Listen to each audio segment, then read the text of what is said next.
All Hit Radio.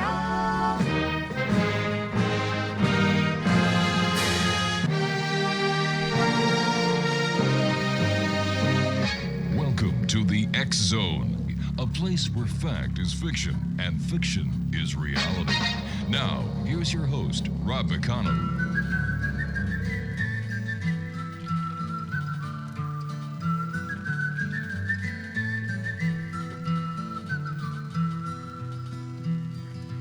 All around old Cape Horn, ships of the line, ships of the morn. Some who wish they'd never been born, they are the ghosts of Cape Horn. All around a riddle rum with a rim dim diddy and a rum dum dum. Sailing away at the break of dawn, they are the ghosts of Cape Horn. See them all in sad repair, demons dance everywhere. Southern gales, tattered sails, and none to tell a tale. Come all of you rustic old sea dogs. And welcome back to hour number 2 of tonight's X Zone with yours truly, Rob McConnell, coming to you from our broadcast center and studios in St. Catharines, Ontario, Canada. And you're listening to us on the Talkstar Radio Network, Mutual Broadcast Network, X Zone Broadcast Network, and throughout the province of Ontario, the northern tier of the state of New York and Pennsylvania, on your hometown radio, Classic 1220 CFAJ AM, situated here in St. Catharines, just down the street from where we are in St. Catharines in the XZBN studios. If you'd like to send me an email, it's xzone@xzoneradiotv.com, on all social media sites, Xzone Radio TV. And if you'd like to listen to us online, we stream thanks to our good friends at Classic 1220 at classic1220.ca. Exonation, this hour on the X-Zone, we venture into the shadows of South Dakota's mysterious Black Hills with a man who doesn't just believe in the paranormal, he investigates it. Joining us is Maurice Miller, founder of Black Hills Paranormal Investigation. With years of experience uncovering the unexplained, Maurice and his team have explored haunted hotels, restless homesteads, and ghostly landmarks, all in pursuit of truth beyond the veil. Now, whether you're a skeptic or a believer, or somewhere in between, tonight's conversation is guaranteed to raise a few chills. Visit his team's website, work at www.bhparanormal.com. But for now, dim the lights and open your mind. And Maurice Miller, welcome back to the X-Zone. Well, thanks for having me, Rob. How are you doing? I'm doing pretty good, Maurice. I trust you and your team are doing well? Yes, as a matter of fact, for the next 3 days, we're super busy. We're going to investigate the stamp mill in Lead tomorrow night. Mm-hmm. And then Friday night, we're doing the Broken Boot Gold Mine and the brothels in Deadwood. Uh-huh. And then Saturday night, we're doing the Adams House and Mount Moriah Cemetery. Well, that is a busy schedule for you and your team. Yes, and we're doing it with a gal from California. Her name is Marie Mason. Mm-hmm. She is a professional ghost hunter. Super. Maurice, can you tell us how Black Hills Paranormal Investigations got started? We got started about the same time. I was with a different group. I was with Black Hills Area Paranormal Society, BHAPS, and we both started about 2007. And then, unfortunately, the group I was with, our lead investigator, he did himself in. Oh. And then, but we, BHPI and BHAPS, we knew each other, so they, they're saying, "Hey, Mo, come on over here to this one, to BHPI," and I was like, "Absolutely," because we did the exact same thing. So, and the rest is history, as they say. Pretty much. Mo, what was it that first sparked your interest in the paranormal? The first thing, it's kind of really hard to explain. I was like 12 or 13 because my mother and grandmother were very much into dowsing with pendulums and Ouija boards and things. Mm-hmm. And I really didn't pay attention to it at that age. I was too busy, going out and playing with my buddies and whatnot. But I was like 14 or 15 and I started reading case studies, not R.L. Stein novels, but case studies on the phenomenon. And I kind of figured, once you pull back the layers of the onion, all the claims are basically the same. So I was wondering, is it part of the human condition or is there something else to it? Now, why Black Hills? Is there something unique or especially active about that region? Uh, Out here in the Black Hills, there's especially like the Deadwood area because there was the gold rush and its Hmm. recent history, basically. And there's kind of a pall over Deadwood, if you will, like a cloud. Okay. And a lot of stuff happened here, and a lot of tragedies, a lot of deaths and whatnot. And I think that's what the people, when they call us, I think that's what they're wanting validation for, because like somebody might have died in their house or at their place of business 100 years ago, and they want validation for that because they're hearing things or seeing things and whatnot. Mo, what is the mission or philosophy behind your team's investigations? Well, the first thing we're going to try to do is debunk, debunk, debunk. I cannot say that enough because I cannot tell you how many times we've gotten calls and people say, Satan and his loyal minions live in my basement. Okay. And Okay. we can't, we don't really take it at face value. We have to do a walkthrough, Hmm. and will look very diligently at books they have, and if they have DVDs and whatnot, and we'll make sure that they're not, you know, uh, it's not stuff that they're wanting to see. It's actually things that are actually bothering them. And we have had people before, things that are actually bothering them. They say that, like, for instance, like I hear footsteps or whatever at night Hmm. in my attic, and it's gone, and there's been like a squirrel nest, which it explains a lot. So Now, the area that you live in and the area that you investigate, would you say it's country or rural, or would you say it's uh, a town, a village, a city, or all of well, the above? it's kind of, well, like living here in Rapid City, like I do. We have Hmm. like 80,000 people. That's a nice little town. Deadwood, Deadwood normally it's and Deadwood's about an hour away. They have normally like about, I'd say like about 5,000 people. Hmm. In Lead, which is right next to Deadwood, has about 3,000 people. So I guess they're pretty much towns, and they swell enormously during tourist season. Now, how did you build your team? Or let me ask you, what expertise does each member of your team bring to it? That's kind of funny you should ask. I'm going through space on a bullet, for a lack of better terms. But also on the team, we have a professional actor, we have a psychic, Hmm. we have a dyed in the wool skeptic, like I used to be, and Ooh. we just brought a new person on. His name is Zach Flora, and he's a young guy. He's like 23, and he's got a really good uh, debunking background, basically. When you say debunking background, what would his expertise lend to your investigations? Because he comes at things from a debunking standpoint. Just because you hear something or whatnot, Hmm. it might be the wind, it might be a squirrel nest or something, or if you see something out of the corner of your eye, you Gotcha. know, and it might not be anything.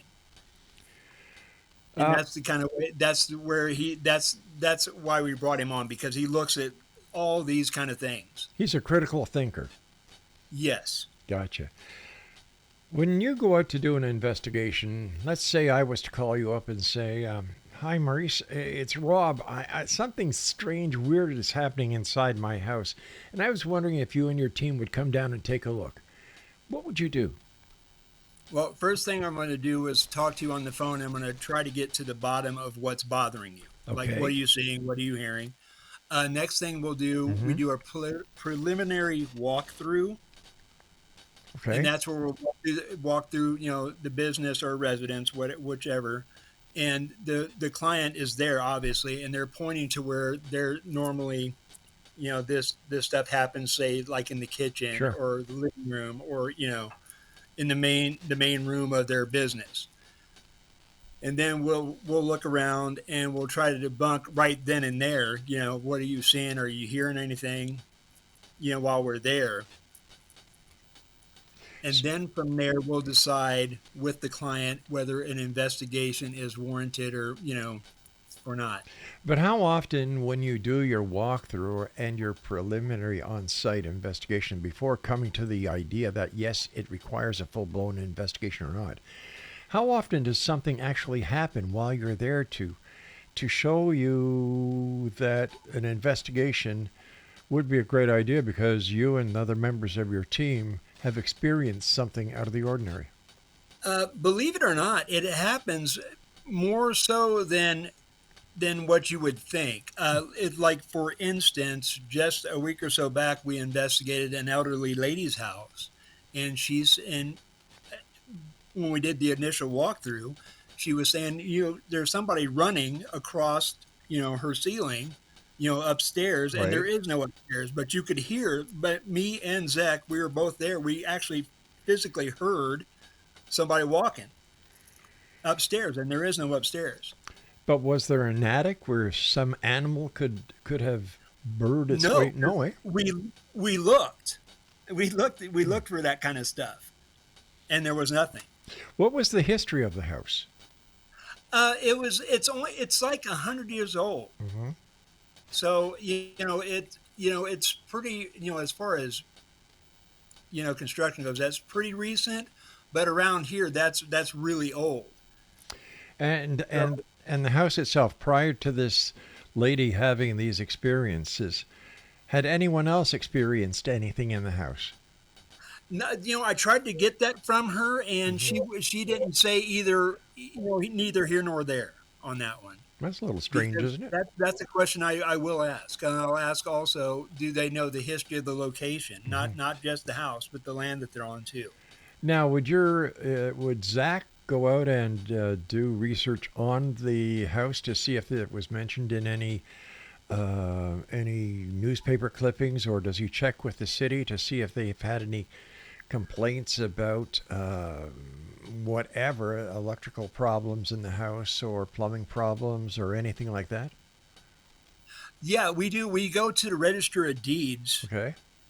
and we'll look up the houses. Like, one of the first, when I first joined Black Hills Paranormal Mm-hmm. years and years ago, one of the first places we investigated, we went to the Register of Deeds because this place was off the charts as far as anything paranormal that could happen happened. It was crazy. All right, Mo, we're going to have to take a little bit of a break here. So we've got a cliffhanger, a paranormal cliffhanger with yours truly, Rob McConnell, and my good friend and guest, Maurice Miller from Black Hills Paranormal.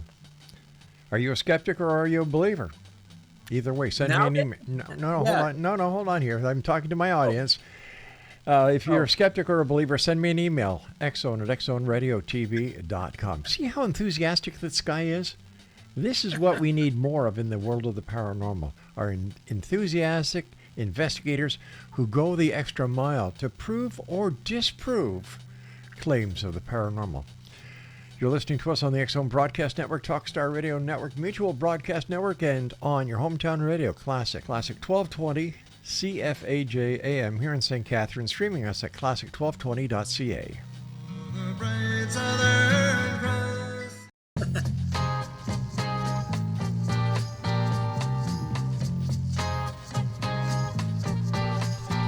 In the cool of the evening when everything is getting kind of groovy, I call you up and ask you if you'd like to go with me and see a movie. First you say no, you got some plans for the night, and then you stop and say, alright, love is kinda crazy with a spooky little girl like you.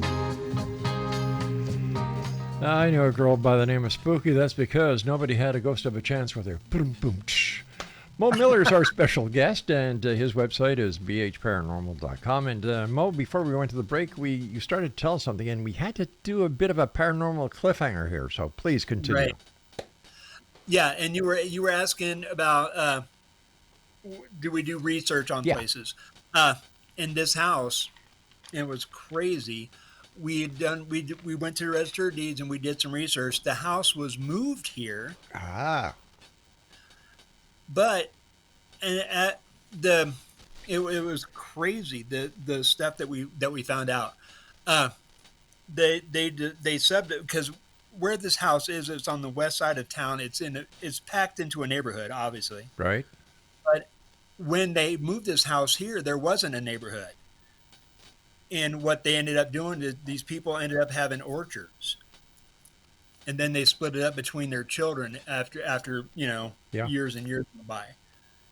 But one of the EVPs we captured was a language we did not understand, and we had Mr. Ernie Lapointe listen to it. Ernie Lapointe is the grandson of Sitting Bull, because it sounded a little native, and it was Nakota, not Lakota.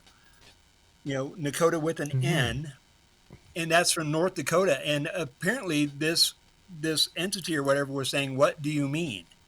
Because we were walking in, it's like, "Hey, I'm Mo, I'm Mark, or whatever."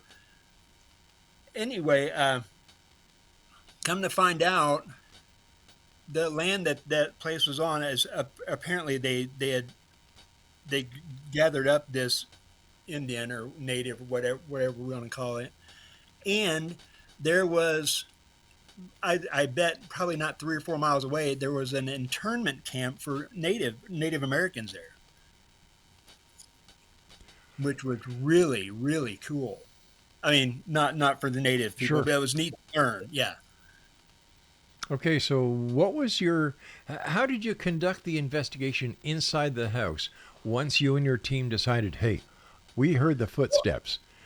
Well, yeah. Well, okay. Now, are we talking about the house the years ago, or the one we just did? Well, the one with the 90-some-odd Yeah. year old lady who, and if my memory serves me correct. Okay. Okay. Yeah. Yes, that's a recent one. Okay. Uh, Now we heard the footsteps. We went in, and we're doing a reveal next week. After next Tuesday is when we're going to schedule a reveal for the lady, because we got a few things, and we've got whispers. And one of the claims was that she says, like, she tries to go to sleep and she hears somebody calling her name. We've got whispers. They weren't calling her name, but they were saying, I can't remember exactly what they were saying. They were saying something to the effect of they want to get out of there or whatever. So it seems like the spirits are trapped. And does that happen often where you get a spirit who for some reason cannot leave the area that they are being bound to and that they're haunting? I think that happens once in a while. I think when because people, of course, they eventually you pass on, Yeah. but you're afraid to go anywhere because of what you're afraid of what might happen. Where you're going to get sent, so to speak. Well, as long as you're not picked up by President Trump and ICE, you're not going to go to El Right. Salvador or Rwanda or any other place like that. Right. So, when you have your reveal, I'm sure during the time you did the investigation, the on-site investigation, and you used the different equipment that you use, as well as the Right. getting the EVPs.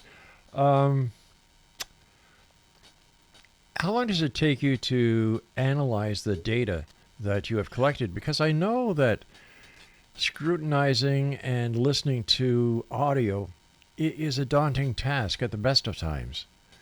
It is. And I tell you what, for all the listeners out there, I don't care how awake you think you may be, white noise is the best sleep aid ever. Exactly. Yep, I agree with you 100%. But we normally, usually within 2 weeks, we try. We'll try to get back to the people, because obviously we're investigating and they want to know what's going on too. Certainly.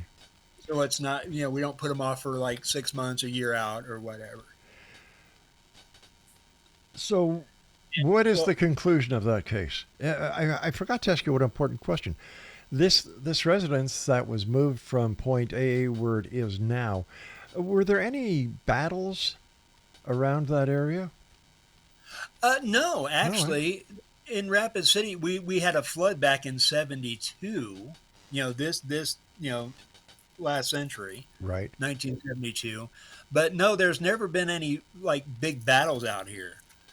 The Okay. closest one was Slim Buttes, which is like an hour or two north of us, All right. and So we that was in retribution to the Battle of the Greasy Grass, Custer's last stand.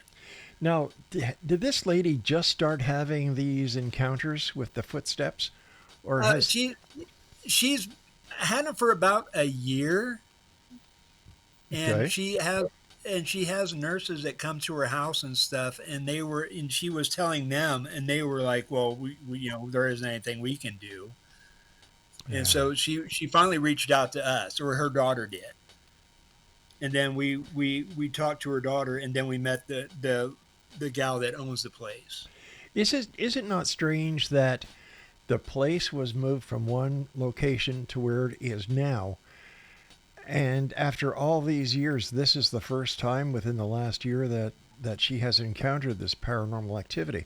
Has anybody died that she is aware of, that she is close to, a member of her family, within the time frame when these paranormal experiences started? No, but Hmm. the funny thing you should bring up, because before the place was where it's at now, Yeah. uh, there's been two or three deaths that she knew of, that she Ah. was aware of, and usually, if you're hanging around, there's got to be a reason, obviously, Yeah. why you're hanging around, and usually it happens when people are like renovating, like you're destroying, like you're taking a wall down or Right. something, and Hmm. all of a sudden activity amps up because whatever is there is used to, what used to be, Right. and now you're trying to change it and whatnot, and a lot of times the spirits don't like that. So, was there renovations, or what, in your opinion, was it the moving of the house from point A to where it is now that is responsible for the I paranormal experience? I think that yeah, I think that's what's caused it. To be honest with you, uh, and we did a little. There was a person there, Hmm. or not there. Well, like a spirit, so to speak. Okay. And we helped it. We said, we told it to go to the light and stuff. And I got a picture in my mind of some gentleman in a gray suit with dark hair, and he was waving, and he was walking into the light. So I don't know. I don't know if that was just me being weird, or if I actually saw something. Let me ask you this, Mo. What are some of the most haunted locations that you've investigated in the Black Hills area? I mean, besides this lady's house. Uh, the house on the west side that had everything that you could possibly imagine paranormal. We saw stuff flying off the shelves. We saw Wow. shadow figures there. There in the Adams house in Deadwood, the mansion, because that always gives us something to go by. Like it'll set our equipment off or whatnot. And we've done that place many times. Uh, and there is a place in Galena. That's another little town outside of Deadwood. That's there's like five houses there now, but it used to be a regular township. Uh, they had a house there that we investigated that was crazy. Uh, and we're going back in there this weekend. The Broken Boot Gold Mine. Uh, that was crazy because I'm sure you've heard of a Tommy Knocker. Yes. But explain it. And Explain it we to were our in, audience. Okay, what a Tommy knocker is, Tommy knockers hang out in mines apparently, and what they do is they try to warn you if something bad is happening. Okay, and this mine hasn't been active for years, so and they call us in to Hmm. investigate, and we go in and it's pitch black. You can't see your hand in front of your face, but we have a hammer and we're knocking on the wall, and we're saying, "Hey, we need another hammer. Can you help us?" And we quit knocking, and I'll be John Brown. There, so from way down the entryway into the mine, we hear somebody with a hammer knocking, and then in the exit tunnel, because there's a couple tunnels, one goes in and one goes out. Mm-hmm. In the exit tunnel, it's not a straight line; it kind of zigzags. And I was up at the front by the actual exit of to leave the mine, and Mark, who isn't on the team anymore, was way in the back, and we saw a blue light, and I started walking towards the blue light, and so did Mark, and we met about midway, and each of us thought it was one of the other guys with a blue lens flashlight, but no, and we couldn't figure it out. Why do you think that? You were saying that there was one location that you went to many times because of all the activity that is there. Right. Why would these spirits remain if people keep on interrupting their home? Why Well, don't? see, like at the Adams house, and we do a thing with Deadwood history. Okay. Every October, we investigate the Adams house, and they invite people in. So we take people through, and they're investigating just like we are. They've never investigated before, so we'll hand out our equipment. So if anything alarms, they're witnessing it just like we are. I see. So, But hmm with the multitudes of people, sometimes a person might have a bad mojo or whatever you yeah, want to call it, or a good mojo, and it jumps off at the Adams and says, "Hey, I like this place." and stays there. Right. And I think a lot of the stuff that we capture is from other people, because we've been doing that for 11 years now, I think. At that same location. Mm-hmm. Mo, We stand, October. Mo, stand by. I've got to take my break at the bottom of the hour. Fascinating stories this hour with my good friend Maurice Miller from Black Hills Paranormal. The website is bhparanormal.com. And Mo and I will be back talking more about the paranormal, things that go bump in the night, and how to differentiate by yourself fact from fiction when it comes to the paranormal. www.bhparanormal.com. And we'll both be back on the other side of this break as we continue from our broadcast center and studios in St. Catharines, Ontario, Canada, www.xzbn.net, and on your hometown radio, Classic 1220 CFAJ AM, streaming us at www.classic1220.ca. I call you up and ask you if you like to go with me and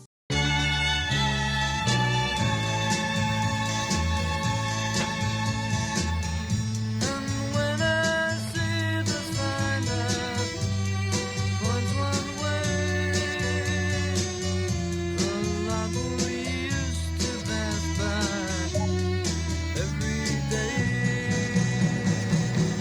Just walk away, Renee. You won't see me follow you back home. The empty sidewalks on that block are not the same. You're not to blame.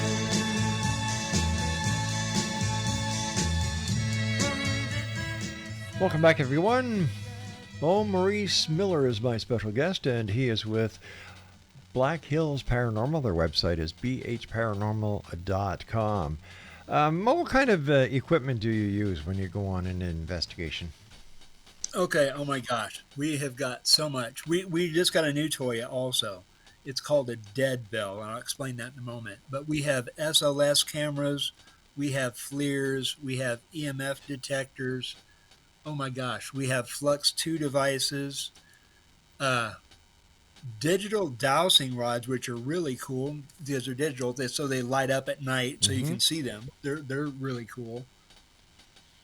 And we have things called periscopes, and they operate, instead of EMFs, they operate on the triboelectric field. It's like static, and it's hard to picture, but if you picture like a little unit sits on the floor, and it has a whole bunch of little clear wands, and the wands light up different colors. So if something comes with a different static charge, you can it. Mo, are you there? Yes. Okay. It kind of got very quiet there, and I didn't know if we were having tech issues or not. Um, have you ever experienced physical interaction like being touched or scratched during an investigation?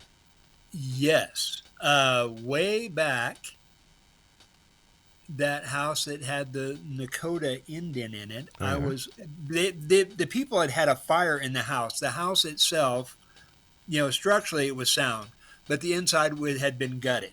So they pulled out, they pulled the drywall and all that stuff. We were upstairs in a bedroom, and one of the stories that clients told was the people that originally owned it. The husband was a wife beater, right? Ooh. And so I was upstairs all by me and Mark. Hmm.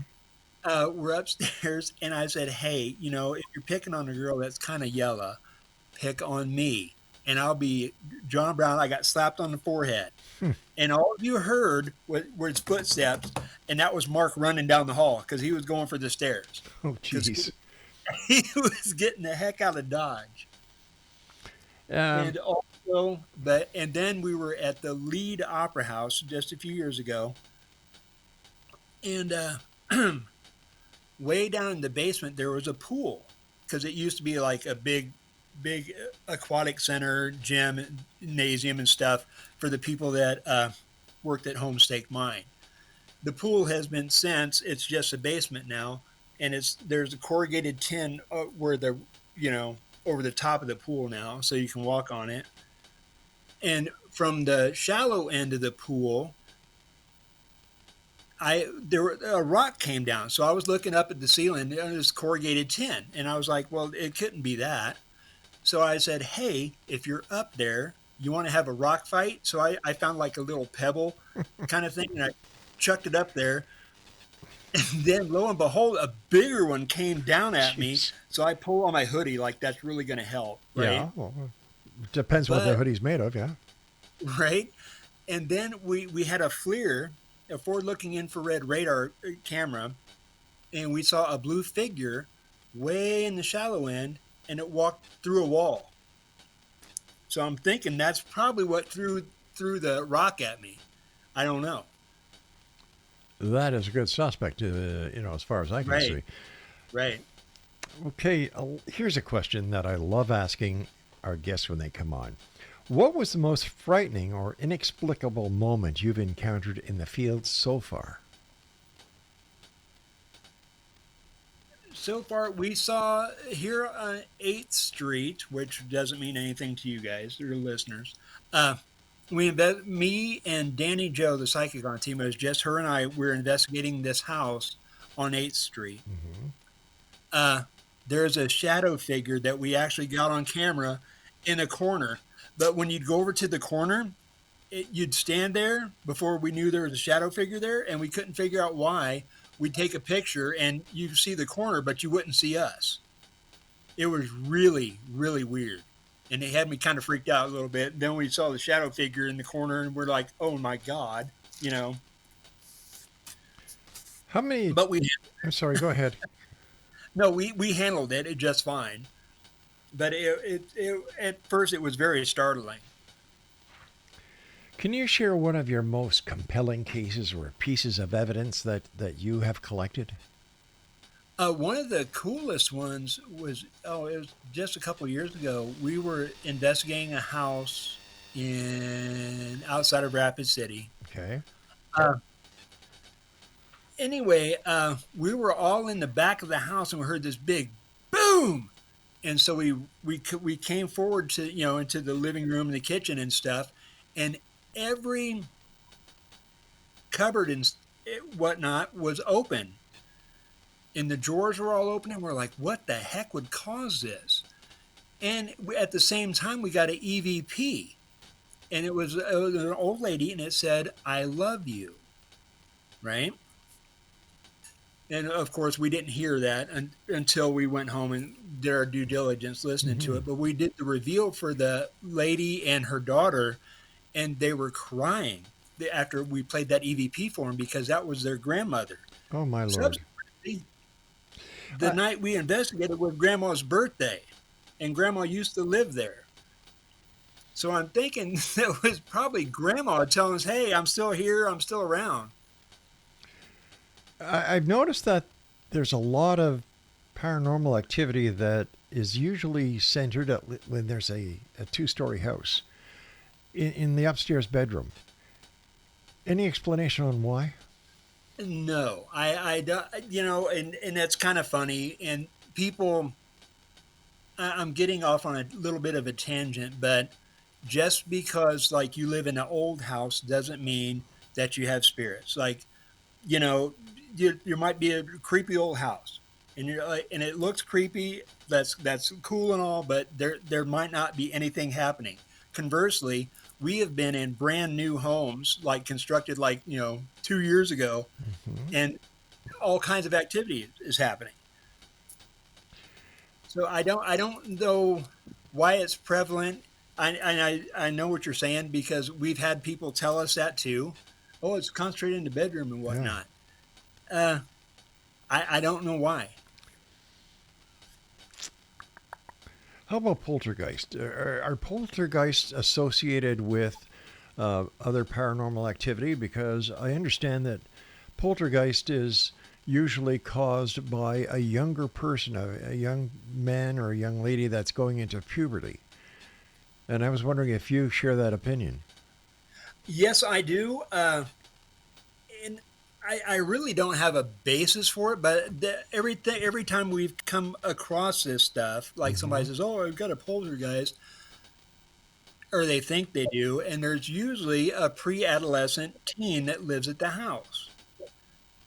Yeah. And and of course, we know when you're going through puberty, your hormones and all kinds of things are out of whack and doing all kinds of weird stuff. So there's no telling what kind of energy you're giving off. Do you think there'll ever become a time in the not too distant future where we will start having a better understanding of the paranormal? I think so. As a matter of fact, I just read, was it yesterday? It was on one of my news feeds at work on a computer, but they they were studying some mice, and they found out that mice, just like us, like humans, we give off a very very faint glow. When you die, the glow stops. But now, if you're like me, that glow, it's like energy. So where does it go? Does it go to the cosmos? Does it stay in a little ball? We don't know for sure. But things that shamans have said, millennia ago, are starting to come to fruition. Insofar as science is starting to discover some of this stuff. I find it very fascinating and interesting that Native Americans and other indigenous people around the world have a far greater knowledge of the paranormal than we Caucasians.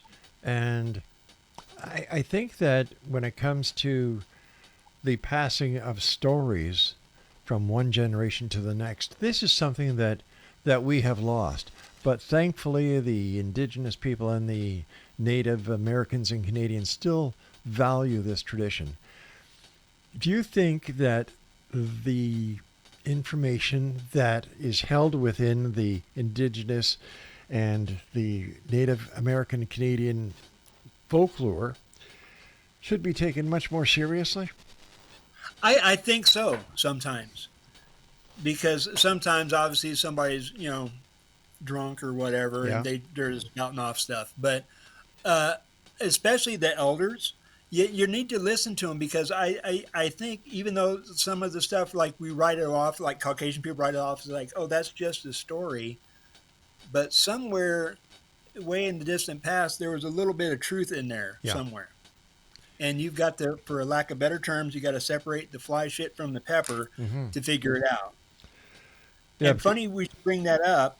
Uh, One of the people that are helping us is Pine Ridge Native American. He grew up down on Pine Ridge. That's one of the reservations out here.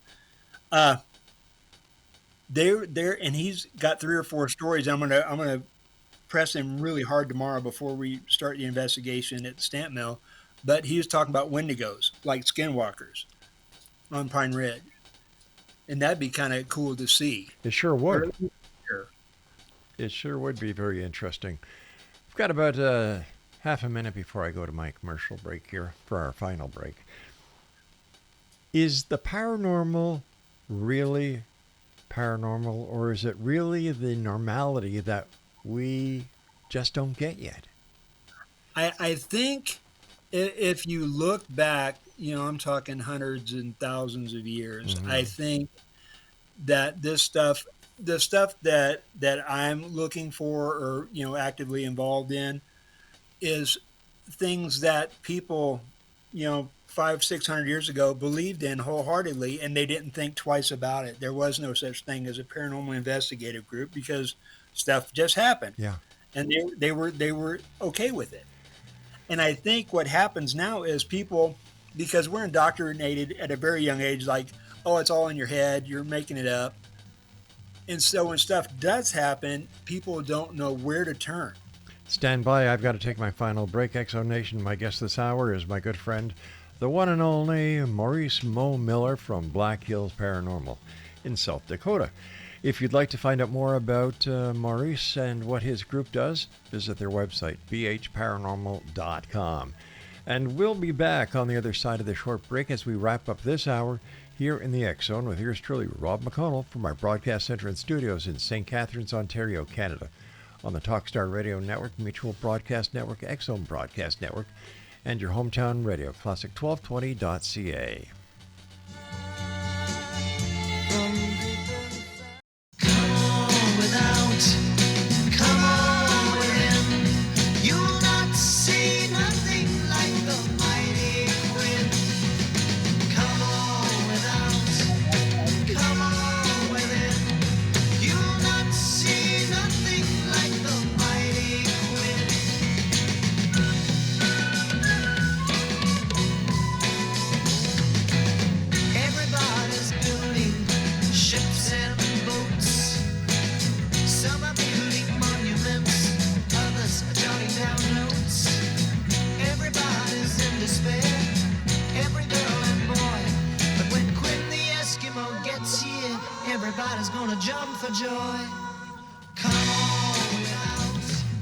And welcome back, everyone. Maurice Miller is our special guest. His website is bhparanormal.com. First of all, thanks very much for joining us. Always a great pleasure talking to you, my friend. And can you explain to our audience how EVPs work? Okay, EVP is basically, it's what EVP stands for is electronic voice phenomenon. You pick that up on a recorder. There's a difference between EVPs and a disembodied voice. A disembodied voice you actually physically hear, okay? EVPs, you don't hear them until you're listening back to your recorder. And it might say, my butt itches or whatever. I don't, it Wait depends. a sec. My butt itches? I was just using that as an example. I've never heard that. I've got to figure out why you use that analogy. That reminds me of a joke. Two ghosts sitting in a room, and one says, "How you feeling today?" He says, "I don't know. My butt itches, though." Okay, so go on. I'm sorry. I went on the tangent there. So did I. Yeah, and I got caught up in that. Oh yeah, you're okay. The EVPs. Yes. Okay, so like I said, a disembodied voice is like you hear physically. You actually hear it. It's just like if you're in an empty room and all of a sudden you heard, "Hey, Rob," that would be a disembodied voice. Either that or my wife. Right. Okay. But like for instance, like you're in an empty room. there's a recorder in the room with you, Right. right? And all of a sudden you hear, or you don't hear it, but hey, Rob, you won't hear it except the audio will pick it up, and you'll hear it later on when you listen back to all your audio. Is it that re, that the ghost or spirit's audio frequency is so high that we cannot hear it as they talk? Yeah, it's kind of like the dog whistle kind of thing, because animals can hear it, but we can't. Right. I don't know why. And there's been times where we've had two recorders, let's say, like in a room, like a living room. Like it's not, it's like 10 by 10 or 15 by 15. It's not huge, right? And Okay. one recorder will pick up an EVP and the other one won't. It's like That's whatever's strange. out there is partial to one or the other kind of Yeah. thing. Now, do you have both analog or and digital? We I used to have analog recorders. Hmm. I don't anymore, just because they're so hard, like the tapes and stuff to Right. get. Yeah. And so all the things I have now are digital. And I have, like, for instance, 7 recorders. So if we're investigating for 8 hours, 8 times 7 is 56. So like if I put them all out, that's 56 hours of real time audio that I have to listen Oh my to gosh. once we get back to home or wherever. Hmm. Do you believe spirits are always tied to tragic events, or can they also be from positive memories as well? I think both. I think some things are tragic. They don't know they don't know they've passed on. But also like happy things, like, oh, somebody was sick or whatnot, but they're coming back to visit, like, their relatives, or or places that they found really cool. Mhm. So that's why you were talking about someone seeing their grandmother. Right, and Yeah. that's also called a crisis apparition too. I don't know if you've ever heard this, but, like, let's say, like, my mom's been gone for years, but let's say she just passed on, Hmm. and when she passed on, like, at that moment, I see it. I like, I'm 3 or 4 states away, and I see her standing at the edge of my bed, and I'm like, what the heck is all that about? And then, of course, I jump up and call, and hey, is everything okay? And they said, oh, your mom's passed on. Yeah, I've heard many cases like that, and that is Yeah. truly amazing. But is that actually part of the paranormal, or is that a psychic phenomena that we haven't yet discovered? And a lot of research is being done at various universities, unless President Trump has cut their funding, Right. where they're looking into extrasensory perception and the fact that life, as far as the spirit or our essence, still lives on, and it's this communication that is actually sent to the recipient, which means, like, holy cow, we haven't even scratched the surface of our own psyche. No, we haven't. Yeah. How do you protect yourself and your team from any potential negative energies or entities that you may run into? When we go into a place to Hmm. investigate, we don't have any protection. When we get done, though, we do. We do a little ceremony. When we affectionately call it a smoke down, but we Hmm. take Palo Santo, and we smudge each individual member of the team. And the reason I do that is because when if you're protected, and you know, let me try to say that again. If you're protected, when you go in, you might not get as much as you normally would, if that makes any sense. It does, and we're coming up to the summer months. A lot of yard sales, a lot of flea markets, antique shops Right. opening up. I would Right. imagine people need to be very careful about the merchandise that they bring home, that they don't know that there might be an attachment to that purchase they just made. So what can people do to avoid any unnecessary issues with a ticked off spirit? I would say if you went to an antique store and you bought something just to be safe, you know, say do a sage ceremony on it or a Palo Santo stick or what have you to get rid of any energy that it has. Because it might have, somebody might have like that's my favorite mirror. So Yeah. they're hanging out with the mirror all the time. And we don't want them. We don't want them there. But wouldn't it be rather hard for someone who's at a flea market to actually find somebody at the flea market who's able to clear any Right. negativity before they take it home? Right. No, I'm saying after they get it home. Oh, after they get it home. Okay, that makes a lot of yeah, sense. Yeah. before they hang it up or put it where it's going to live permanently. Gotcha. Got you. What's your view on the idea of helping spirits move on? Is that part of your mission, or is that something you do because you feel it's the right thing to do and you actually want to make a positive difference? Well, for years we were diehard skeptics, and so when stuff did happen, we would just be scratching our heads like, "Wow, that was incredible." Yeah. And since Danny Joe, the psychic on the team, she's been on the team 5 years now, I think.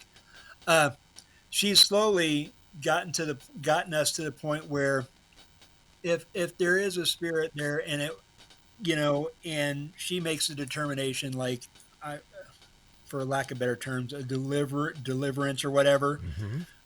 to have it move on. We'll we help in any way we can.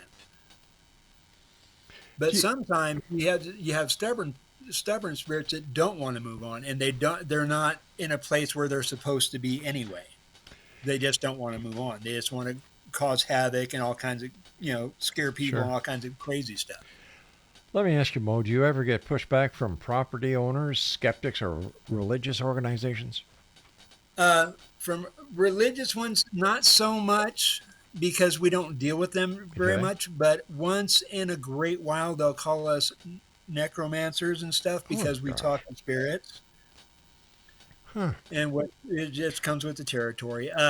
And some of the people on the team, their parents, of course, the parents are older, but they're like they look at us with a little bit of disdain. They're like, you guys are really messing around with things you shouldn't be messing with. Yeah, the old way of thinking. Right. Let me see here. One more question. Has the local community in South Dakota responded to your work? Oh yeah, yeah. What we've got. Oh my gosh, I think we've got almost 4,000 followers on our Wow. Facebook page. Good for you. Just local for you. people. Yeah.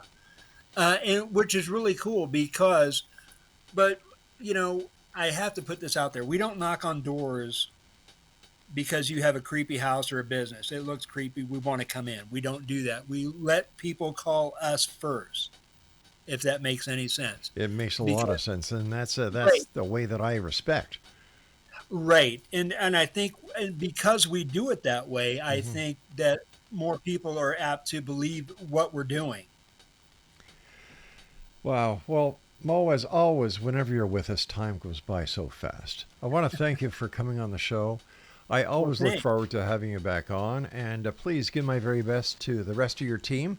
And I look forward to the next time that you join us here in the X Zone. So for now, a huge thank you to Maurice Miller of Black Hills Paranormal Investigations for sharing his encounters, evidence, and insights into the other side.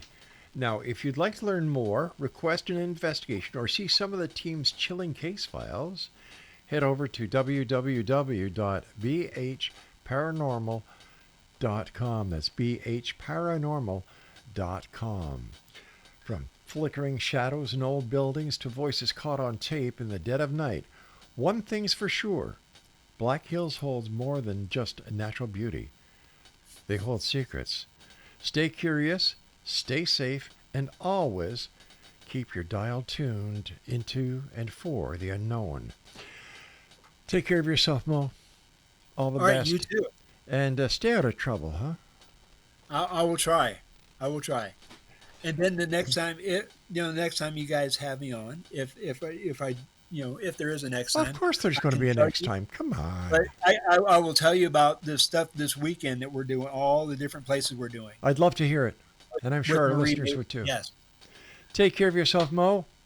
All right, you do the same. Bye-bye, my friend. All right. And Talk Exxon to you Nation, later. you bet. And that's it for tonight, Exxon Nation. What a great show we've had. If you have any questions, comments, or you would just like to say hi, the email address is xzone@xzoneradiotv.com. On all social media sites, Xzone Radio TV. You're listening to us on the Xzone Broadcast Network, Talkstar Radio Network, Mutual Broadcast Network, and of course, our good friends at your hometown radio, Classic 1220, streaming us at classic1220.ca. So whether you're a skeptic or a believer, join me tomorrow night at 10 as once again we cross the time-space continuum to this place that I call the X Zone. But for now, always remember to keep your eyes to the sky and your heart to the light. Good night, everyone.